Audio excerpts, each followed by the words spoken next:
Hello, ladies and gentlemen, and welcome back to the podcast. And today I'm going to go my review of AEW's Dynamite. Starting off the evening, we have Mercedes Moné's TBS celebration. Mercedes comes out to the ring, grabs a microphone, asks the crowd if it was worth the wait. And Mercedes then praises Willow Nightingale and then hopes that she returns and attacks Chris Statlander. Sky Blue then is shown on the Titantron. Sky Blue then says that she was the one that attacked Mercedes Moné. And then Sky Blue then attacks Mercedes out of nowhere. And it looks like there's some unfinished beef there between Sky Blue and Mercedes Moné. Moving on from that, we go into our first official match of the night. It is Killswitch versus Swerve. I thought it was a good match. It was a back-and-forth matchup between Killswitch and Swerve, with Swerve keeping the pace of the match. Killswitch then hits a chokeslam on Swerve for a near fall. Swerve then gets up, hits a Swerve stomp off the apron to the outside on Killswitch. Killswitch gets up, hits another chokeslam on Swerve, as well as a standing moonsault. Swerve then gets up, hits a house call on Killswitch. I meant to say Luchasaurus, but he changed his name to Killswitch. Swerve then hits a Swerve stomp for a near fall. Swerve then hits another house call on Killswitch, pins for the 3, and your winner of the match is Swerve. Hats off to Swerve for getting the win in this matchup. After that, it was announced from Tony Schiavone that Tony Khan made it official that Mercedes Moné will defend the TBS Championship later on that night against Sky Blue. Moving on from that, we have a Chris Jericho segment. It is a TV time for Chris Jericho. Jericho, first of all, I thought the segment was cringy. Jericho praises Hook as well as Shibata. He talks about Double or Nothing as well. Jericho then brings out Brian Keith. Keith grabs a microphone, says Jericho doesn't get enough respect. He also praises Jericho. Then Hook comes down to the ring, but he is stopped by Samoa Joe. Samoa Joe then says something to Hook, and then Hook and Samoa Joe walk away. Kind of interesting there between Hook and Samoa Joe. Might be an allegiance there between Samoa Joe and Hook. Moving on from that, we go into our next match of the night. It is a IWGP title eliminator matchup. It is Jon Moxley versus Rocky Romero. I thought it was a good match. It was a decent match, back and forth matchup between Moxley and Romero, with Romero keeping the pace of the match. Moxley and Romero then both exchange in the middle of the ring, with Moxley hitting a cutter on Romero. Romero then gets up, hits a DDT on Moxley. Moxley then gets up, applies a submission hold on Romero, but the hold is broken, and then Moxley hits a Death Rider on Romero in the middle of the ring, pins him for the 3, and your winner of the match is Jon Moxley. Hats off to Jon Moxley for getting the win in that matchup. Moving on from that, we have a Don Callis segment. Don Callis is to present a contract for the newest member of the Don Callis family. Don Callis comes out to the ring. He praises Orange Cassidy. After that, Orange Cassidy comes down to the ring. Don offers a contract to Orange Cassidy for him to join the Don Callis family. Orange then rips up the contract, grabs a microphone, and tells Don Callis no. This obviously pissed off Don Callis, and then Stokely Hathaway appears with Chris Statlander. Stokely then mocks Orange Cassidy, and then Chris Statlander grabs a microphone and says that her friend will join the Don Callis family, and then Trent turns around, and then he is quickly attacked by Trent Beretta. Trent then hugs Don Callis in the middle of the ring, and it looks like Trent Beretta is going to join the Don Callis family. Moving on from that, we go into our next match of the night. It's for the TBS title. It is Mercedes Moné defending the TBS title against Sky Blue. I thought it was a good match. This was probably the best showing I've seen from Mercedes Moné since she's been with AEW. I thought it was a strong match for Mercedes. Moné was keeping the pace throughout the match. Moné hits a codebreaker on Sky Blue, and then Moné pretty much gets the victory due to a money maker that she hit on Sky Blue, pins her for the 3, and your winner of the match, and still TBS champion, is Mercedes Moné.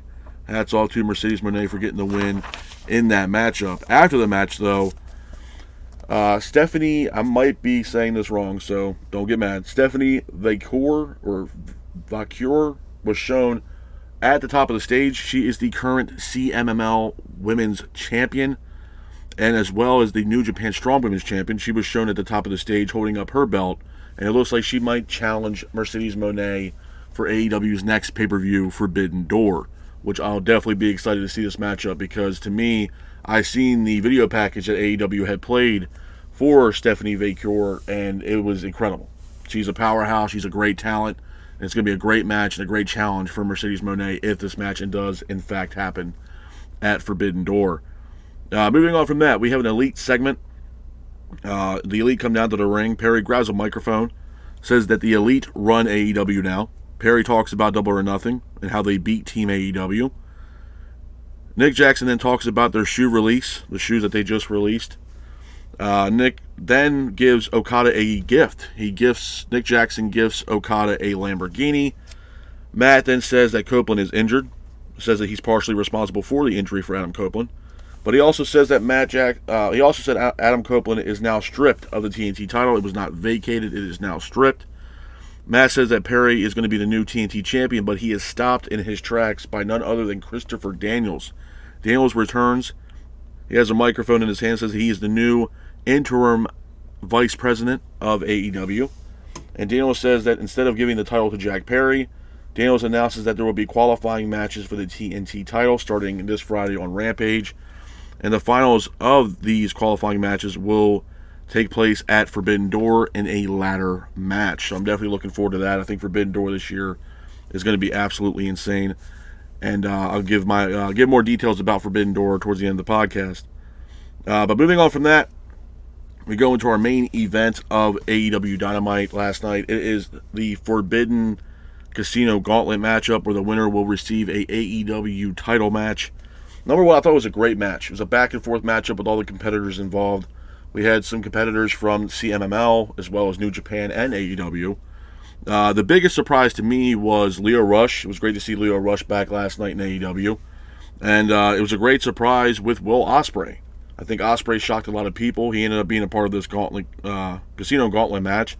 And not only was he a part of it, but he ended up getting the victory in this matchup, which now allows Will Ospreay to challenge Swerve at the Forbidden Door pay-per-view. Couple of things I want to talk about, man, with Dynamite last night. Number one, do I think Dynamite last night was a good show? I do. I think Dynamite's show last night was a really, really good show. I know, obviously, some people were kind of against the show last night. I can understand your frustrations. But I'm not going to sit here and say that the show wasn't good. I think the show was put together really well, and I think it was a decent show. But I do have concerns, too.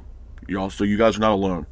Obviously, the biggest concern, and everybody's been talking about, and it's all over the dirt sheets and everything else like that, is Will Ospreay. And I mentioned this multiple times about Ospreay. I told you guys that, Ospreay will eventually be the ace of AEW. But what I was not, expecting was the massive, massive push that Ospreay is getting.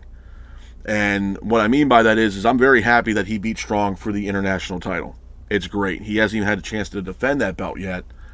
Then he wins this gauntlet match, and he challenges Swerve Strickland for the AEW World Championship in about 3 weeks at Forbidden Door.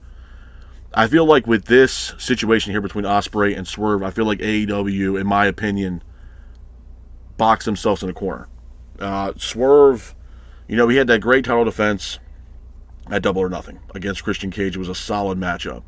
But it was his first title defense at a pay-per-view. To me, the way it's looking, I feel like Swerve might actually it's a possibility that he might take the L at Forbidden Door, and Ospreay is going to be not only the AEW World Champion, but as well as the International Champion as well, which is crazy. But I believe both individuals are undefeated, and I just feel like they backed themselves in the corner. Swerve has done a hell of a job with that title. I'm not saying he hasn't, but he's only had a couple defenses since he's won the belt. I think Swerve needs a stronger run with that belt, but I feel like it's going to come to an end here soon, possibly at Forbidden Door. And then you look at Will Ospreay's situation where he just literally had just won the international title against Roderick Strong in Double or Nothing, where he hasn't even had a title defense. But he was also called out last night from none other than Daniel Garcia. Garcia says that he's going to climb the ranks and challenge Ospreay for his international title, which I'm all for that. I think Garcia versus Ospreay would be a phenomenal match. But who knows what's going to happen after Forbidden Door. My biggest takeaway from the main event last night, and some people may hate it, but this is just how I feel, being that as it's Forbidden Door and you have all these other promotions, you have CMML and you have New Japan being involved in Forbidden Door. Smart money would have put somebody that was not a current AEW part of the roster, a member of the roster, and make it seem like it was somebody from CMLL or New Japan that will challenge Swerve for that belt. I also would have had Ospreay a part of the show, not up against Swerve, but a part of the show possibly defending the international title. Against somebody from New Japan or CMLL. I think that's the biggest downfall from last night's show, is the fact that Ospreay did win this match. And now it's a question that, Ospreay should have been in that match to begin with, and now that he won that match, is it too soon?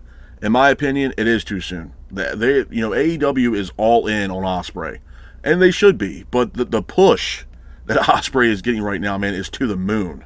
And I think they need to pump their brakes a little bit with Ospreay, because I feel like eventually they are going to gas themselves out with Ospreay, and they're going to have no idea what to do with Ospreay after this crazy run and this push that they're giving Ospreay. I think they need to cool down the jets a little bit and let it marinate, especially now that he's international champion. He needs time with that belt. So I do think the move last night to have Ospreay not only be a part of that gauntlet tournament, but to win it was a bad move on Tony Khan's part last night. The other thing I want to talk about, I know it was a hot take when I did my Double or Nothing review, when I talked about Mercedes Moné. And I know some people were kind of, pissed off about it. But my opinion stays the same. I think her match with Willow was awful at Double or Nothing. I think Willow carried that match with Mercedes. I know she was out with injury for a year.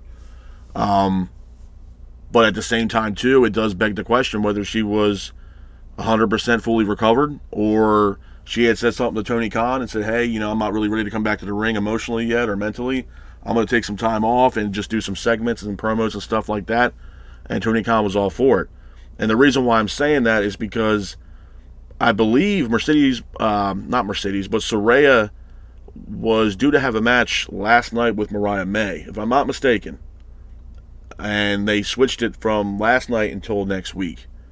And that time slot got switched because Mercedes Moné got slotted into a match with Sky Blue. So I don't know what was happening with that. I'm pretty sure that Mariah May and Saraya match was scheduled for last night, and it was taken off AEW's Dynamite's card last night. So, for what it's worth, like I told you guys earlier, I think Mercedes Moné's match with Sky Blue last night was a hell of a lot better than what she did with Willow, in my honest opinion. I think Willow carried that match 100%. I was happy that she defended the belt on Dynamite. Yeah. I don't want it to be where Mercedes Moné has another long, lengthy layoff, and we only see her like right before pay-per-views or at pay-per-views. I mean, Forbidden Door is about 3 weeks away from now. So I'm glad that, AEW and Tony Khan are going to be kind of pushing Mercedes, because they need to. She has enough time off, and she should be ready to go now. And now that she's TBS champion, she has to defend that belt. And she did that last night, which I was satisfied with. I think it was a great match. It was a great showing from Mercedes Moné in that matchup. But, like I said, man, I think Dynamite last night wasn't a terrible show.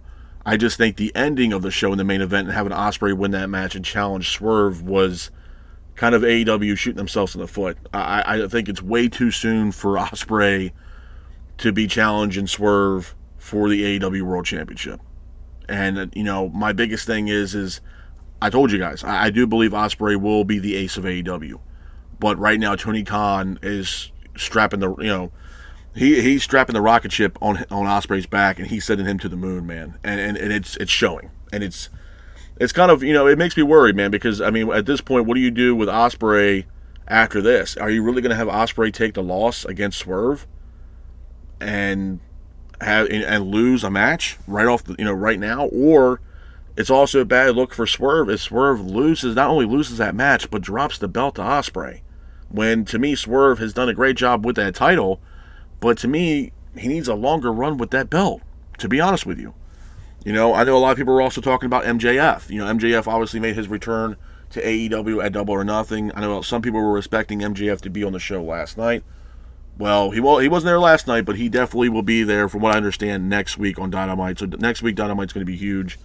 And to me, this is something where, AEW needs to hit the reset button. And I told you guys for my Double or Nothing review and my Double or Nothing post show that MJF is that shot in the arm that AEW needs, and they desperately need it. I know they're in, obviously, TV talks right now with Time Warner and Warner Media. I know some people said that Tony Khan was disappointed with the initial offer that Time Warner and Warner Media had sent. I know Meltzer had said that that was false, so it's all up in the air right now. I don't know what the situation, I don't have the actual details right now, what's going on with the Time Warner, Tony Khan TV deal. I don't think anybody generally has the exact offer right now because there's really no offer on the table that's been accepted at this very point. And I think the contract talks between both Tony Khan and Time Warner are probably going to drag out until probably, if I had to assume, probably July. So, I know there's some people, and I mentioned this, the other day, that some people are like, oh, this might be the downfall, this might be it for AEW. Why would you want that? Why would you want that? Because right now, for what it's worth, man, both companies need to exist, hands down. I mean, even though I don't cover WWE, and I mentioned this numerous amount of times, and I know some people are like, oh, we talk about tribalism, but you only cover AEW. I cover AEW because it fits in my personal schedule, number one. Number two, AEW, like I said, fits in my time slot and what I got going on, and I like AEW. I'm not saying I don't like WWE, I do, but it doesn't fit my personal schedule and what I got going on. So I cover AEW. But I'm not opposed to covering NXT. And speaking of NXT and what's going on with both AEW and WWE and how it's good for both to exist, look what happened with NXT on Tuesday. Now, I don't cover NXT yet, but I am possibly thinking about covering NXT as adding as a part of more content for the podcast. And I told you guys I wanted to add more stuff to the show. But what happened with NXT the other night was huge. Number one, you had Ethan Page. Obviously, if you guys watch AEW, you guys know who Ethan Page is. Well, his contract was not renewed with AEW. He ends up showing up on NXT on Tuesday night and actually attacks the current NXT World Champion Trick Williams in the middle of the ring. And he debuts with NXT. A great move and a great pickup from NXT. Absolutely. The other biggest part of NXT that happened last night was the crossover that we got between NXT and TNA, where we had Jordynne Grace, who is the current TNA Knockouts champion, come out to the ring and challenge the current NXT Women's Champion, Roxanne Perez, to a match where the winner will become the new NXT. Well, if Grace wins, she will become the new NXT Women's Champion. And for what I found out in the news that I've gathered about this whole partnership between NXT and TNA, that this is only the beginning. There's a very good chance that we can see NXT talent also make an appearance on TNA television. This is a big deal. And this was something that, obviously, again, if it wasn't for both companies, this probably would have never happened. Hence the reason why AEW has the relationship with New Japan and CMLL and now Stardom, the Forbidden Door. That's all helped, all from Tony Khan. And now Triple H and WWE are following suit with working with other companies like TNA Impact. They even had Jordynne Grace at this past year's Royal Rumble, and she did a phenomenal job. I mean, Jordynne Grace looks, phenomenal. She is a strong, athletic powerhouse for any women's roster. And honestly, even if she were to come over to NXT, it'd be insane. But at the same time, too, Roxanne Perez even said herself that for the next couple months, she's going to have some of the most craziest matches ever. She's got a match now with Jordynne Grace, who is the current TNA Knockouts champion. And I think 2 months after that, she has a match with NXT's newest signee, with Julia. And Julia made a name for herself, obviously, over in Stardom. She's a big deal. And Roxanne Perez will have a match with her in a couple of months. So NXT is I'm not saying, I will not sit here and say and lie to y'all and say NXT is going back. Oh yeah, they're going back to the black and gold. Hell no. that dream is dead. That is long gone. I don't think that's ever going to happen again. But what I will say is this. I will be keeping my eye on NXT because I think what NXT is doing right now and the stuff that they're doing, they also introduced the new NXT North American Women's title as well on NXT this past Tuesday. So NXT is doing a lot of big stuff right now. It's definitely sparking my interest, and I am heavily considering covering NXT. There's no promises yet, but right now, from a scale from 1 to 10, and 10 being absolute yes, I'm at like a 6.5, 7, that I might start covering NXT for you guys and give you my insight on NXT and any news, notes, and rumors coming out of NXT because, like I told you guys before, I want to add more content to the podcast. And the reason why I don't cover Raw and SmackDown is because it doesn't fit my personal schedule. And there's no disrespect towards WWE, but it just doesn't fit my personal schedule. I'm not saying I'll never do it. I have to move some stuff around and kind of figure stuff out, but I'm definitely interested in covering NXT. And I'm liking what they're doing. It's piquing my interest, and I might start covering NXT. I might also go back and review takeovers for you guys. Thought about that too. Takeovers, I remember back in the, when the Black and Gold brand existed, and how many times that you would see NXT Black and Gold and their PLEs, and hearing Mauro Ranallo on commentary. Man, those matches and those events for NXT back in the day, those takeovers were absolutely incredible. So definitely thinking about circling back and covering NXT and covering all their events, possible PLEs if NXT has them. I'm not sure if they still do, or it might just be special events that they put on for NXT. But right now, NXT is definitely catching my interest. I like what they're doing with TNA, and yeah, it's a big deal.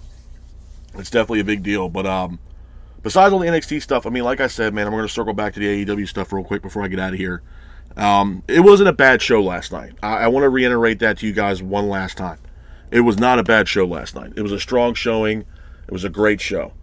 But, like I said, the main event, I think AEW shot themselves in the foot, man. I mean, even as a fan and someone that really studies professional wrestling, you can't tell me right now that it was a bad judgment call to have Ospreay come out and win that event, win that main event, and then challenge Swerve for the AEW World Title when Ospreay just won the international title. 3 days before that? I just think it's a bad move, to be honest with you, from AEW and Tony Khan. Ospreay hasn't even defended the international title yet, and that defense is going to happen at Collision, which is great. I think he's going to defend the belt against Kyle O'Reilly. That's awesome, but he has not defended that belt at a pay-per-view, where he could have done that at Forbidden Door. And again, the belt is the international championship, and the whole mantra, if you will, around that belt was, we're going to bring this belt in and create this belt and have that person defend the belt all over the world. England, Japan, Mexico. Why are we not doing that? Ospreay would be perfect for that. Not only would he be perfect for that, but he can bring in more names to AEW and household names to AEW because he goes all over the place to defend that belt. And there was times where Pac was international champion and he was going all over the place. England, Mexico, Japan. And he was doing all this stuff. Why can't we get that same thing from Orange Cassidy? And being that it's an international event, being the Forbidden Door, where you have New Japan Pro Wrestling talent and CMLL, why are we just not having Ospreay a part of that event defending the international championship? You know what I mean? Like, why are we not having that? This was the same problem that Orange Cassidy was having at the first ever All In, where he was a part of a tag match or something like that, where he could have, like he said, he wanted to defend the international title overseas. Why not do that? That's where I think Tony Khan and AEW shoot themselves in the foot, man. Ospreay does not need to be in a match against Swerve right now. It's way, way too soon. Way too soon. And it goes for both parties, man. I mean, Ospreay just won the international title. He's not going to be even defending it at Forbidden Door. He has a title defense at Collision against Kyle O'Reilly. Let him have that belt and let that marinate. That's as far as I'm concerned. Let it marinate and let's see what he can do with the international title. Swerve, like I said, it goes both ways. Swerve just had a great match against Christian Cage defending that belt, and he was successful. And he still remains the AEW World Champion. But my thing is, are you going to have Swerve take an L in 3 weeks against Ospreay? Or do you want to see Ospreay take an L? That's the biggest thing. Who can really truly afford to take an L right now? That's the real question when it comes down to this matchup between Ospreay and Swerve. Who can take the L and afford to take the L right now? And a lot of people will say, well, it could be Ospreay. Okay. Some people may say Swerve. But let's look at both angles here. If you're okay with Ospreay taking the L, okay. But look how they're building Ospreay up right now. They're building Ospreay up to be an indestructible force and a future ace of this company, who just won the international title, who looks unstoppable. And then on the other side of the coin, you look at Swerve, who is the current AEW World Champion, who's done a phenomenal job, has had a really good run, or a decent run, I would say, with that AEW World title. Can Swerve afford to take an L right now and lose that belt and drop it to Will Ospreay? I would say no. To be honest with you, I would say no. I think Swerve taking an L would be more detrimental to Swerve than it would be Ospreay taking an L. 100%. Because even after that, what does Swerve do next? There's no Adam Page, so, obviously there's not going to be a match between him and Page. I know the last match that Swerve was supposed to have to finish up a storyline with was Keith Lee, but he's also on the shelf as well. So, if Swerve would have lose the belt against Ospreay in 3 weeks at Forbidden Door, then what does Swerve do next? So obviously, I feel like it's going to affect Swerve a lot more than Ospreay. But like I said, man, you never know, because at the end of the day, the way they're pushing Ospreay, like I told you guys earlier, man, AEW and Tony Khan are all in, literally, with Will Ospreay. They got the rocket ship strapped to Ospreay's back, and they're shipping him to the moon, 100%. I mean, you go from winning the international title, and then 3 days later, you're winning a gauntlet match to now be the number one contender to Swerve's AEW World Title. That's way too damn fast. And I think it's going to be really detrimental to both Swerve and Ospreay, depending on the outcome of that match in about 3 weeks at Forbidden Door. But not saying I'm not looking forward to it. I think Ospreay and Swerve are going to tear the house down at Forbidden Door. But if I had to, be the booker for 1 second for this match, and because it's going to be the Forbidden Door, I would have had somebody from whether it was CMLL or New Japan Pro Wrestling to win that gauntlet match and challenge Swerve, considering the fact that it is Forbidden Door and it's pretty much an international event with having all these other promotions such as CMML and New Japan all under the same roof with AEW. So I probably would have had one of those individuals from either one of those promotions to win that gauntlet match and challenge Swerve for the AEW World Title. To me, that just makes more sense and makes it more logical, to be honest with you, considering the Forbidden Door and the name of the Forbidden Door and the, what the actual pay-per-view means. So that's just my opinion. I definitely look forward to Forbidden Door, man. Forbidden Door is always a big pay-per-view. In my honest opinion, it's one of my favorites, especially seeing other talent from different companies like New Japan and now CMML, as well as Stardom. So it's definitely going to be one hell of a pay-per-view. I think it's going to be a long, long pay-per-view. I mean, Double or Nothing went from 8 o'clock until about 12:30. So those pay-per-views for AEW are long, very long. But still, definitely looking forward to Forbidden Door this year. I think it's going to be absolutely awesome. But with that being said, this is my review of AEW's Dynamite. I hope you guys are out there staying safe. Be careful, and remember,